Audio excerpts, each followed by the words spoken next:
এক পাগলে বলছে, আমার আল্লাহ যদি খুশি হয়ে আমাকে জাহান্নাম দেয় আলহামদুলিল্লাহ। এবার শিক্ষিত সমাজ যারা আমাদের মতো কিছু আছে না, বেশি পণ্ডিত, এবার যাই বলতেছে সবাই চাই জান্নাতে যাইতে, এই পাগলে চাই জাহান্নামে যাইতে। কত বড় গাদা।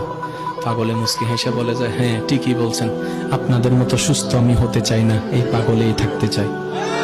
এবার তাদের একটু টনক লটলো, কই কেন? সবাই চাই জান্নাত, তুমি চাচ্ছ জাহান্নাম। বলে যে ভাইয়ারা, আপনারা মনে হয় আমার কথাটা খেয়াল করেন নাই। আমি বলেছি আমার রব যদি খুশি হয়ে, আমার রব যদি খুশি হয়ে আমাকে জাহান্নাম দেয়, আমি সেটাও নিতে রাজি। বলে যে এখনো বুঝলাম না।